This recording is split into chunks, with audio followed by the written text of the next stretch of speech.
Welcome back. તો સુરેન્દ્રનગર મહાનગરપાલિકા સાથે વઢવાણનું નામ જોડવાની માંગ છે। મહાનગરપાલિકામાંથી વઢવાણને બાકાત રાખતા વઢવાણના લોકોમાં રોષ ફેલાયો છે। વઢવાણના નાગરિકો અને કોંગ્રેસના આગેવાનોએ રજૂઆત કરી। કલેક્ટર કચેરીએ કોંગ્રેસ આગેવાનોએ આવેદનપત્ર આપ્યું છે। માંગ નહીં સંતોષાય તો આંદોલનની ચીમકી પણ ઉચ્ચારાઈ છે।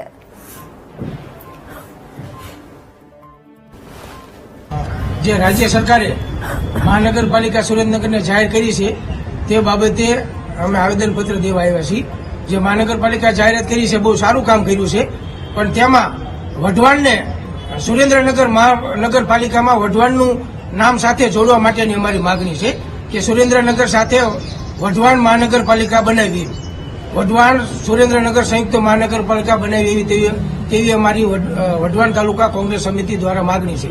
અને તે બાબતે વઢવાણ તાલુકાના ગ્રામજનોની પણ માગણી છે અને આગેવાનોની પણ લાગણી છે કે વઢવાણનું સુરેન્દ્રનગર મહાનગરપાલિકા સાથે નામકરણ કરવામાં આવે તો સારી વાત છે, અન્યથા વઢવાણ તાલુકાના ગ્રામજનો અને કોંગ્રેસ સમિતિના આગેવાનો આંદોલન કરશું। અમે નામ તો હતું, પણ જયારે સરકાર રોટેશન બહાર પાડે ત્યારે ખ્યાલ આવે ને, એટલે જયારે રોટેશન બહાર પાડ્યું ત્યારે વઢવાણનું નામ અંદર નહોતું, એટલે વઢવાણ સુરેન્દ્રનગર સંયુક્ત મહાનગરપાલિકા બને તેવી અમારી માંગણી છે।